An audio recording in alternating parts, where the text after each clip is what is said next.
আমাদের বাপ মায়েরা সব আমাদেরকে ধোকা দিচ্ছে। আমি আমার মনে হয় না এরা আমাদেরকে ভালোবাসে। কেমন ভালোবাসে?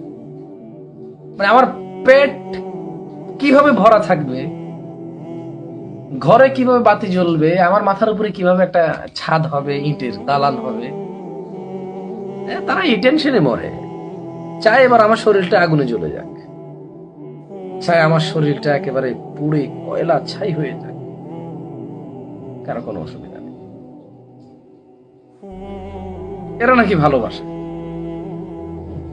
এরা, এই মা বাপ গুলো নাকি ছেলে সন্তানকে ভালোবাসে।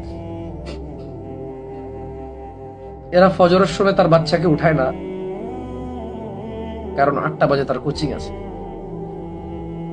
সো 8টার কোচিং মিস করলে তার অনেক ক্ষতি হয়ে যাবে। ফজর মিস করলে ওর ক্ষতি হবে না।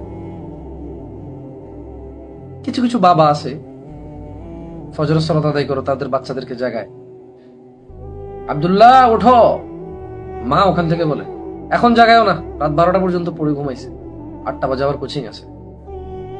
ইন্না লিল্লাহি ওয়া ইন্না ইলাইহি রাজিউন। ইন্না লিল্লাহি। বলেন তো এই মা নাকি তার বাচ্চাকে ভালোবাসে? মিথ্যা ভালোবাসা। ওর মা জেনে বুঝে ওকে জাহান্নামে দিয়ে দিচ্ছে। ওর মায়ের কষ্ট হয় না কারণ ওর মা দেখতেছে না। তার মানে এটা প্রমাণ করে এই ছেলে, ওর মায়ের অগোচরে যদি যা কিছু হয়ে যাক, ওর মায়ের কোনো সমস্যা নেই। এই ছেলে ওর মায়ের অগোচরে, মায়ের সামনে শুধু হবে না, মায়ের অগোচরে ওর যা কিছু হয়ে যাক, কোনো অসুবিধা নেই ওর মায়ের।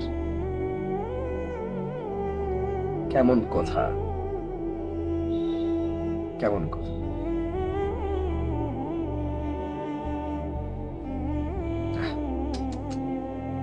কেমন ভালোবাসা।